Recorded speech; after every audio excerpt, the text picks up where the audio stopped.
Alright guys, we're back with more fantasy baseball content, and here, I'm going to help you go through your waiver wire to help you pick out the best and most important players you can add to your teams. But first, I want to thank everyone for being back here again, supporting the channel, and to let you know we have a lot of really great videos coming up. I'm going to be re-ranking a lot of my positions. First up, coming with the starting pitchers that should be out this week sometime, maybe Thursday, probably Saturday, at least definitely one of those 2 days. So if you guys want to make sure you're not missing any of the new videos that come on this channel, please subscribe down below, click that big black button.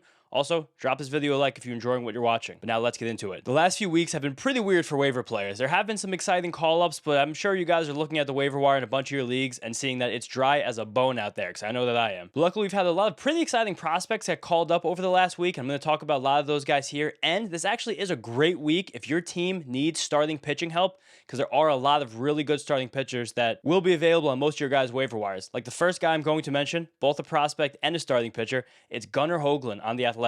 Kind of crazy, but Hoagland is a former two-time first-round pick, and he was considered a potential top 5 kind of guy in 2021 when he was with Ole Miss, but he blew out his arm and wound up dropping towards the back end of the first round, being taken by the Blue Jays. The Blue Jays then immediately shipped him off to the A's in the Matt Chapman trade, and he's been in the minor leagues with the Athletics ever since, but he came up and made his major league debut on Friday and looked amazing against the Marlins. He struck out 7 batters and didn't walk any in 6 innings, only gave up 1 earned run, and the stuff looked just electric from Hoagland, especially his fastball that had tons of life while only really sitting between 92 and 94 miles an hour, with an average of 20 inches of induced vertical break and forced 6 swings and misses as he totally filled the strike zone up with his fastball. This was his primary pitch, and it was a great pitch to build the foundation of a good repertoire on. He put it inside, outside, low a couple times, but really mostly high in the zone, and again, filling up the zone with that pitch and not really being afraid of what the Marlins hitters could do with it because the pitch has so much life, they had trouble catching up to it, even though it did only get up to a max of 95 miles an hour. On top of that fastball, his changeup was super nasty, plus drop, tons of run, even was able to throw a few against right-handed batters that were just so disgusting, moved so much they had no chance to hit it, and he was doing pretty good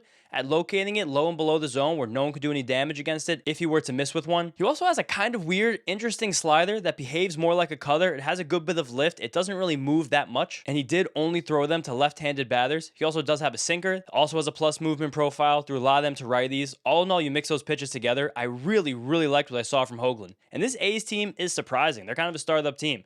They're scoring lots of runs. Their bullpen's pretty okay a lot of the time, especially the back end. I know Mason Miller had a bad weekend, but overall, still a solid bullpen. But bottom line, I want a piece of their rotation, especially if it's someone whose stuff looked as exciting as Hoagland's did. It looks like they called him up to stay. I'm very in on Gunnar Hoagland. Very excited by what I saw in his debut on Friday. Next up is Jackson Holliday, second baseman on the Orioles. And a lot of you guys have been asking me questions down in the comments and on Twitter so far this season about whether or not Jackson Holliday was worth holding over this first month of the season, because we weren't really seeing the top-end production we hoped to get out of him in his second year in the big leagues. But he has really been holding his own, staying steady as a league average player, and then Sunday had a huge game where he popped 2 home runs, and that made his full season stats look pretty good with 4 homers, 2 steals, a 780 OPS, and a 270 batting average through a little bit over a month of play. And I gotta say, part of the Holliday hype I'm giving right now is because second base is so weak. That 780 OPS for Holliday would be the 4th highest among all primary second basemen in baseball this season. Just not a very high bar to cross if you want to be a fantasy relevant second baseman. But also, Holliday's made some pretty huge adjustments from last season that have me a bit interested in him.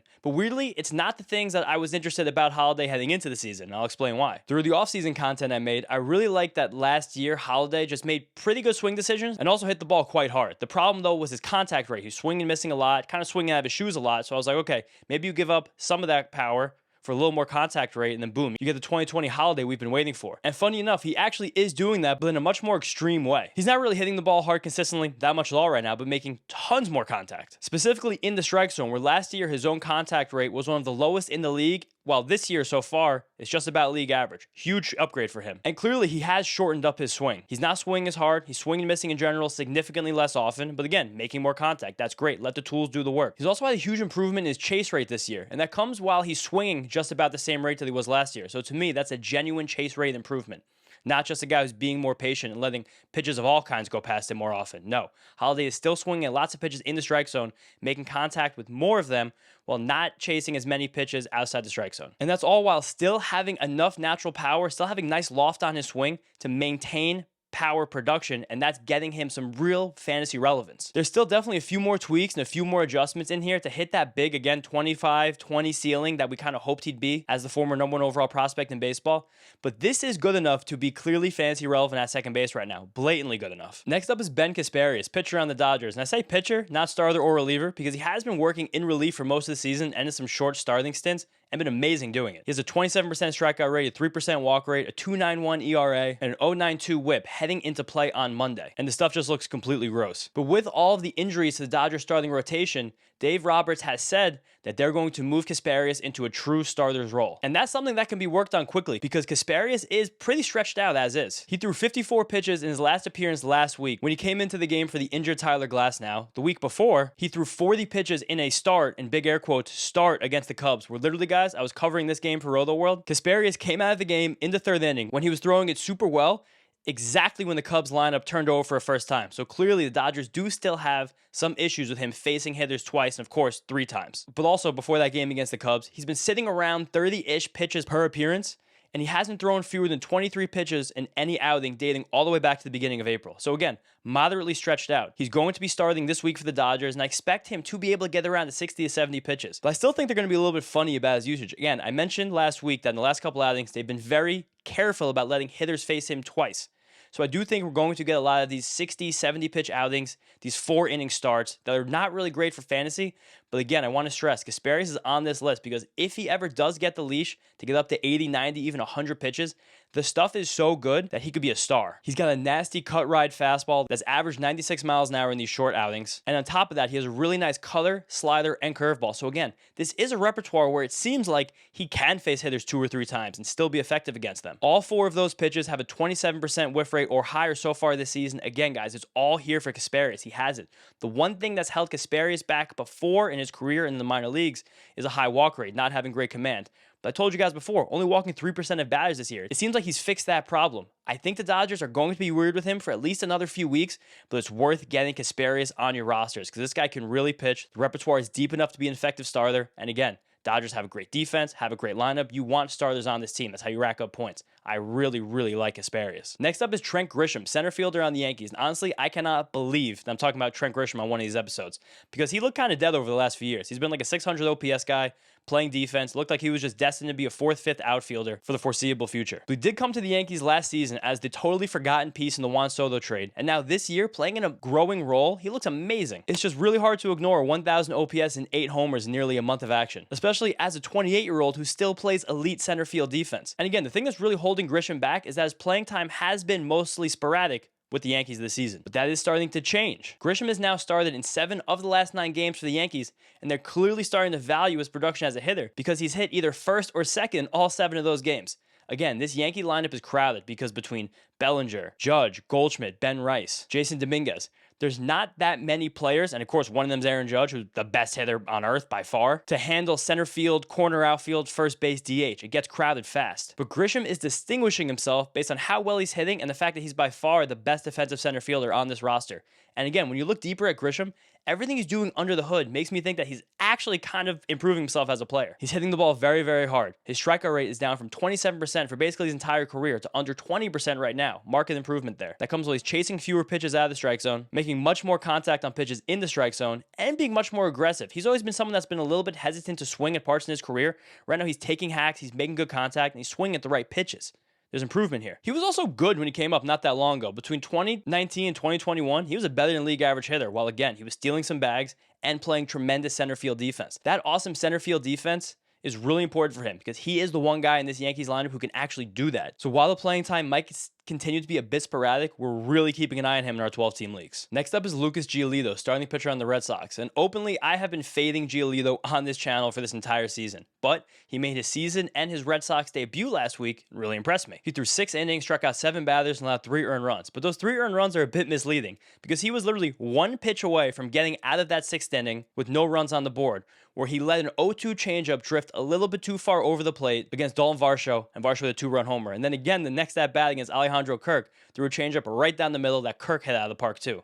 So 0 runs turned into 3 runs very quickly. But The thing I was most impressed with about Giolito was his fastball. It touched 96 miles an hour, mostly held between 93 and 94, and again, a lot of adrenaline pumping. He hasn't pitched in a while, but he averaged 18 inches of induced vertical break. That's great vert, great shape on that fastball, way better than Giolito's had for most of his career, and he had 7 feet of extension, which means he was getting really uptight with the hitters. That fastball that was 93, 94 feels like 96, 97 at that point. If that fastball holds, and maybe this was just adrenaline from his debut, that's a fastball that can make Giolito a solid star the rest of the season. The changeup is still nasty. He's always had that when he's not throwing them right down the middle.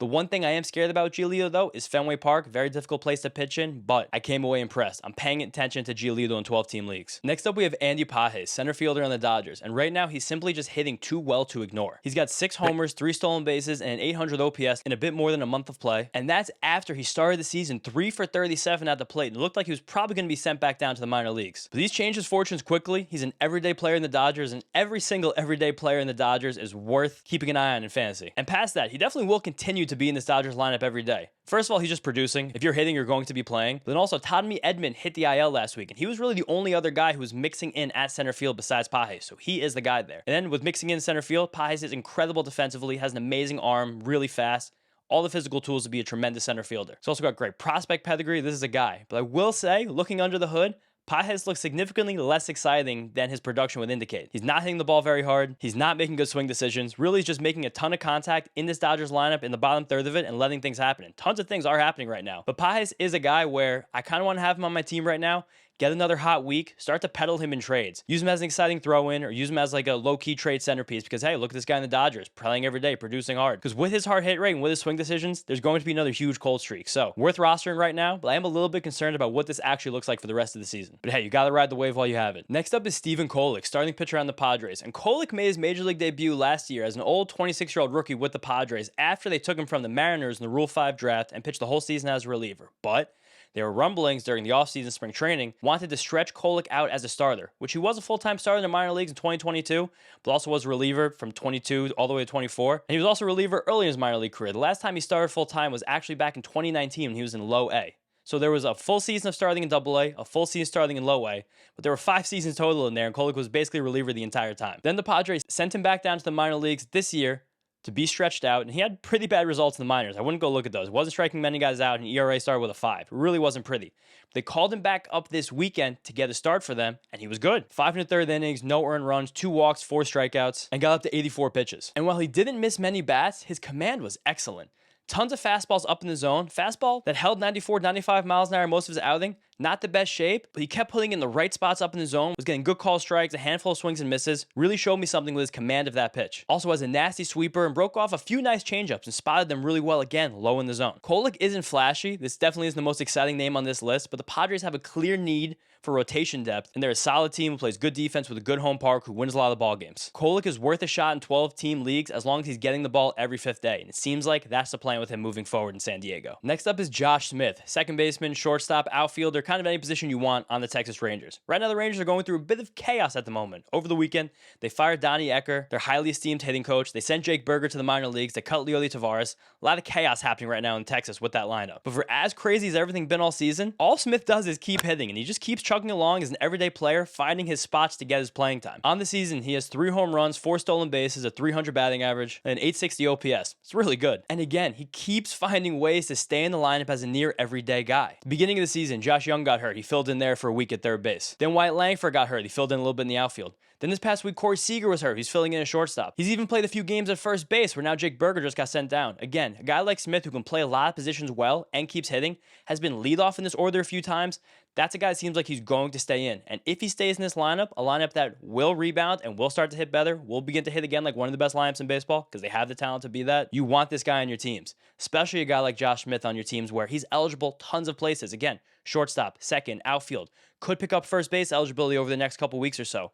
That's a guy you keep on the bottom of your roster. You keep him on your bench no matter what, because if you get any kind of injury, he can fill in here, there, anywhere you need him. He's amazing roster spackle, and as long as he keeps producing and this Rangers lineup is struggling, there's no way they take him out of the lineup. Now, last up on the big list is AJ Smith-Shawver, starting pitcher on the Braves. The Braves have been a little weird with him this season. He was in the rotation, then he was out of the rotation, but I think as of this week, he's officially back in the rotation now for good, and he has tons of swing and miss stuff. Has a 27% strikeout rate so far this season, but also walks a lot of guys. Command is very iffy with over a 10% walk rate. But I'm willing to bet on a high strikeout rate from a young pitcher like Smith Shawver, who has some pretty nasty stuff. He has a crazy splitter that he's made a lot of big adjustments with from last season. He's taken it down a few ticks and it has much more horizontal movement on it now, but also is not dropping as much. But I think as it's not dropping as much, he's able to control it a little better, and he's using it basically as his primary pitch so far this season. The reason he's using it as his primary pitch so far this season, because he has a bad fastball. It's got a bad shape. It sits about 94, 95 miles an hour. The pitch gets crushed. Not a very good pitch. So he's using this splitter as his primary pitch to hide that fastball a little bit, kind of sneak it in later in at bats. That's why that walk rate is so high, because when you have an off-speed pitch, really a true secondary pitch as your primary pitch, you can't lead with your fastball. It's just going to be harder to command. So I do think Smith Shawver does need to still make a few adjustments to be like a truly viable week-to-week guy in fantasy, but he's worth having on the bench because with that swing and miss stuff, with all his prospect pedigree, just a few adjustments away of really finding something and being someone you can rely on week in and week out. He also shows a decent slider and curveball. There is stuff there. He does a lot of things well, but again, that fastball is so bad, it forces him to kind of nibble, use it as a secondary pitch rather than a primary pitch. That's how these walks kind of start coming over. So I'm keeping a close eye because when I see a strikeout rate like that that's approaching 30% from a pitcher as widely available Smith Shawver, I have to pay attention. Now, guys, while that's the end of the big list, I'm going to split up right now and talk about some shallow league guys, some deep league guys, some prospects, some injured guys to stash, some guys to drop, again, as I do every single week. I know you guys play in lots of different types of leagues, shallow leagues and deep leagues. I want to give everyone a little bit of information they can take back with them. So first, for you guys who are playing in shallow leagues, here's the list of guys that are not rostered widely enough on ESPN. Starting with Bailey Ober, 81%. This should be like 95%. Ober had a terrible first start of the season, but he's been nailed since then. Really good starting pitcher. Probably a blatant top 35 pitcher in the whole league. Then Wilson Contreras, I'm going to talk about every week. Still 68% rostered. Been blazing hot for 2 weeks. Very much back to normal after a really bad first few weeks of the season. He is a top 5 catcher rest of season, basically guaranteed. He should be rostered in every single league. That should be 100% ESPN. Then we have Yandy Diaz, 62%. Put the bad first few weeks behind him, hitting the ball really, really hard of late. Looks like the Yandy Diaz of old. Then Jeremy Pena, 57%. Hitting leadoff right now basically every single day in a really, really good Astros lineup. 57% is way too low for him. Then we have Reese Olson at 32%. He's on a heater over his last 5 starts after a rough start to the season. He should be rostered everywhere. Clear top 50 pitcher for me, if not top 40. Then we have JJ Bleday, 30% rostered on the Athletics. Bleday is awesome. Really steady hitter, hitting in the middle of a very good Athletics lineup every day. No reason to be just lowly rostered. Same with Kyle Stowers, 23% roster in the Marlins. He's got like a 950 OPS. The guy's crushing the ball. There's a lot of swing and miss, probably a cold streak coming, but he's an awesome hitter. Should not be under 25% owned. Same with the next guy, Zach Neto. 20% rostered. Neto is a dog. He's a dude. He's a 2020 guy. He was barking at Tarek Skubal over the weekend.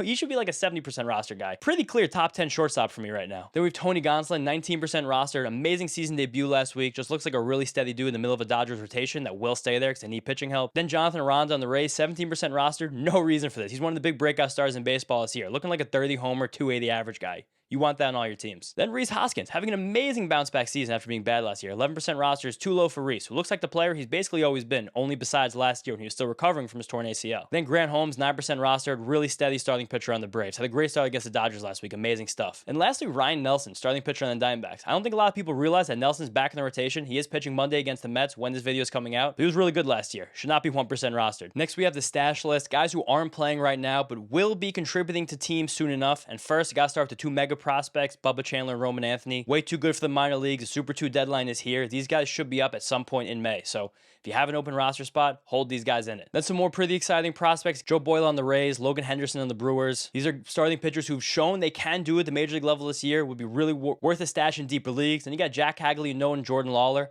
I don't know if their teams are going to call them up. The Diamondbacks just had a golden opportunity to call up Lawler when Ketel Marte was out, but they're both crushing their levels, AA and AAA respectively. Can definitely do it at the major league level and have exciting tools to be exciting if they get there. Then a couple guys who have lost some hype for some not good early season results, besides Zebby Matthews and the Twins. That Twins bottom rotation is bad. He'd be good, but then David Festa, Matt Shaw, Zach Veen, and Evan Carter really didn't show a lot early in the season. Evan Carter, the bad spring training, got sent down kind of surprisingly. Veen, Festa, and Shaw were rough at the major league level, but great time to get on these guys as post-hype. Keep an eye on them, especially in deeper leagues. Then we have some players who are rehabbing or getting close to their return from injury. First, a couple stars. I don't know if these guys are available in any leagues, but Jared Jones and George Kirby are both throwing. Should have season debuts for those guys within about a month, 6 weeks. I've also been mentioning Yuri Perez on the Marlins. It's going to be a long rehab stint for him. I think they said 6, 7, 8 possible starts. But when he gets back to the majors, you want him on your team. He's electric. Then you got Clayton Kershaw and Yu Darvish. They will be back pitching for their teams over the next month or so. Do not expect prime Kershaw or Darvish to walk through that door, but definitely some guys who can still be highly functional. Then you also got Ryan Weathers on the Marlins. Was a really exciting breakout pick because of a really nice spring training. Then got hurt. Will be back soon, though, making some rehab starts. So keep an eye on him. Great park to pitch in down there. Then you have Ivan Herrera, catcher on the Cardinals, going through a rehab assignment now. Top 10 catcher when he's back on the field. Was ripping the cover off the ball when he was healthy first few weeks of the season. Now we have the deep league section, guys, where I'm going to buzz through lots of names very quickly that you guys should be keeping an eye on and adding to your teams in deeper leagues. First up is Hyun Kim, second baseman of the Dodgers. KBO signing this offseason.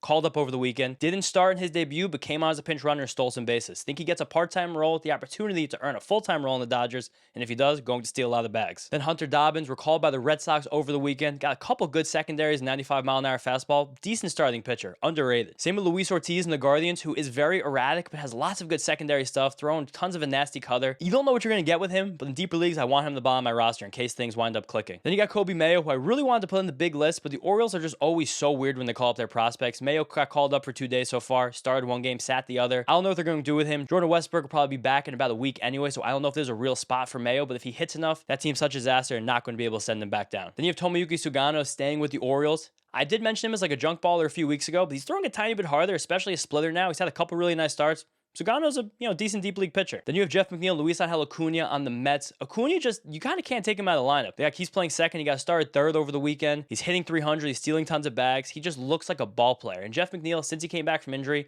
has a hit in almost every single game. He's playing every single day, mixing in the outfield as well, center field even. Just a good compiler to have in your team in deep leagues. Then you have Brooks Lee and the Twins playing every single day and hitting. Miguel Vargas on the White Sox. Really hot 2 weeks. They're going to give him a lot of chances to see what he can do, but he's been a regular this season. He looks good doing it. Staying with the White Sox, Edgar Caro, exciting catcher. If you're in a 2-catcher league, he should not be a free agent. If you're a 1-catcher league in like a 16-team league, the guy's been a 300 hitter with an 850 OPS over a few weeks. He could really hit the ball. Great minor league track record. I like what I've seen from Caro. Then a guy I'm keeping an eye on, Zach DeZenzo of the Astros. He's been playing a little bit. Corner outfield. Doesn't really look good out there, but has great bat speed, big raw power, swinging and missing a lot, but noticing he's hitting kind of well. Then we got Luis Campusano on the Padres. Called up over the weekend. Did DH though and play some catcher. Just, worth it in a deep 2-catcher league. Then we got Alec Thomas on the Diamondbacks, mentioned him before. Siphoning playing time from Jake McCarthy. Doesn't start against lefties, but in a daily lineup league, really solid player with some power and some speed. Then Thomas Sajacy on the Cardinals. Have shouted him out a few times in this channel so far this season. Mason Wynn came back last week. Sajacy got sent down even though he was smacking the ball in the major leagues. Mason Wynn got hurt on Sunday, so I think Sajacy's going to come back up. And if he comes back up, he's a worthwhile add. Then we got Eric Wagman in the Marlins, just playing every day and kind of producing a lot of really nice under-the-hood stats. I like Wagman in deep league as someone who's just, again, playing every day. Looks like he has enough power to stick. Ryan O'Hearn on the Orioles doesn't play against lefties, but for the second year in a row, just ripping the cover off the ball. Then we got Javi Baez, newly minted center fielder on the Tigers. I don't know if it's going to stick. It's just kind of fun, but the way Javi's playing center field right now and the fact that he's getting to his power again, under the hood, still a mess, still swinging and missing at everything, but swinging and missing at less, chasing less. I don't know. 16-team league, I'm into Javi Baez. Then Angel Martinez, center fielder on the Guardians. Lots of contact, can run a pretty high batting average, steal some bases for you. Nick Allen, starting shortstop on the Braves, playing really good defense, so in the lineup every day. Holding steady with a high OBP. Again, very deep league, but worth it there. Now to close out, I've given you guys a bunch of players to add, so I have to give you some guys to drop. First, we got Kyron Paris. Real hot pickup early in the season, but man, the contact rate is plummeting. In a 10-team league, I'm definitely not waiting around for Kyron Paris any longer. Also got some horrible news this week. Tristan Casas tore his patellar tendon. Sadly, we have to drop him everywhere. I mentioned Jake Berger early in the show. Got sent down to the minor leagues. I'm not waiting around Jake Berger in the minor leagues. Same with Alexis Diaz got sent down, and he's been awful. He's still like 70% roster in ESPN.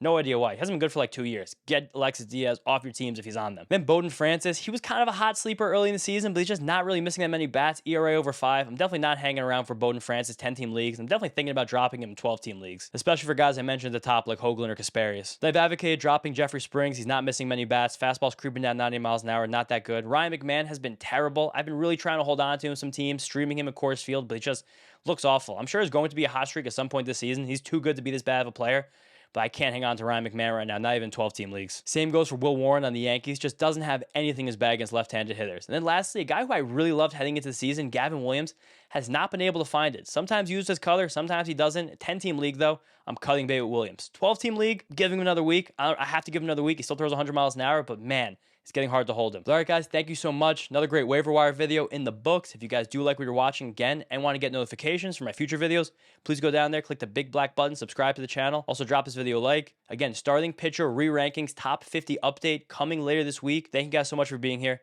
Thanks so much for the support. I appreciate all of it, and I'll see you next time.